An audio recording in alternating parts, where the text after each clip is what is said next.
السلام عليكم خوتي خواتاتي، نتمنى تكونوا بخير وعلى خير. انا رجعت معكم من جديد ان شاء الله، واخا مازال باقي عندي مشكل في القناه، ماشي مشكل، نتمنى ان شاء الله يكون خير من هنا لقدام. اليوم غنوجد معكم هذه الوصفه هذه الغدا ديالنا، غنشاركو معكم ان شاء الله. نتمنى ينال الاعجاب ديالكم، خليكم مع الفيديو للاخر وشوفوا المكونات وطريقه تجهيز هذه الاكله هذه جديده بزاف. نتمنى تنال الاعجاب ديالكم، خليكم مع الفيديو، الله يجازيكم بخير.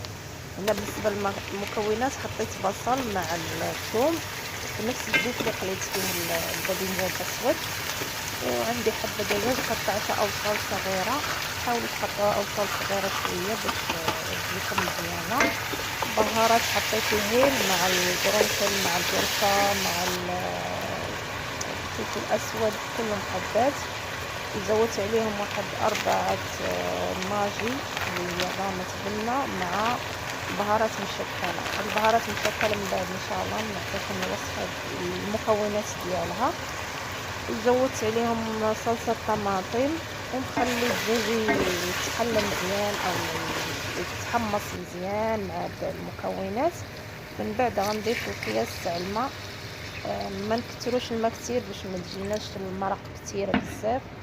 المهم قياس الماء اللي يطيب لينا الدجاج فقط. انا حطيت الفلفل حار على حسب الاختيار ديالكم، الا كنتو تحبوا هو ما غاديش يخلي لي دم حار بزاف.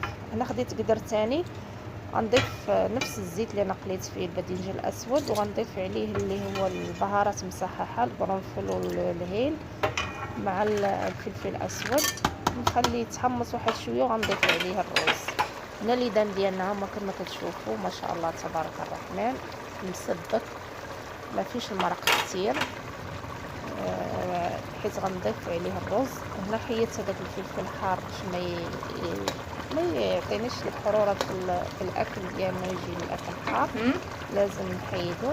سوي مقلوبه. خليكم مع الوصفه وجزاكم الله خير، وشكرا الناس اللي سولوا عليا والناس اللي كيخليو لي تعليق لي فين غدرتي فين هذه، غير مع مقلوبه.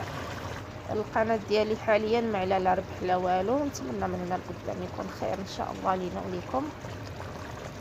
المهم هذه هي الوصفه ديالنا ديال الغدا تاعنا تاع اليوم، اللي هي المقلوبه بالدجاج وخضره مشكله، اي خضره عندكم، كوسه، جزر، بطاطس، كلهم قليهم في اول شيء قليهم في الزيت، ومن بعد عاد ضيفوهم على المرق وحطوا عليهم الرز. راه كتجي لذيذه بزاف ونتمنى تجربوها، كتجي زوينه. عايو ما تكثروش المرق بزاف، وحاولوا ملي تحطوا الرز وتحطوا المكونات كامله وتحطوا عليها الرز رخيو عليها النار، ما تخليوش النار عاليه باش ما تحرقش لكم من التحت، ما تلسعش وتبقى محروقه، باش تبقى الخضره ما محروقه والدجاج ما يبقاش محروق. داكشي وتستفوا الخضره ديالكم اللي نتوما قليتو فوق الدجاج. ملي الدجاج ضروري يكون طيب، لازم تخلوه يطيب ثلث ساعه او نص ساعه، عاد من بعد تحطوا عليه الخضر اللي نتوما قاليين، ماشي ديجا تحطوا عليه ويبقى لكم الدجاج خضر.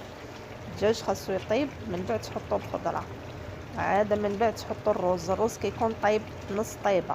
ها هو هذا طيبته نص طيبه، باقي ما كملش الطياب ديالو لانه غيكمل الطياب مع الخضره صافي. ونخليوه تقريبا نكتموا عليه بالغطاء ونقصوا نرخيو النار ونخليوه تقريبا نص ساعه على النار، نص ساعه يكون جاهز ان شاء الله.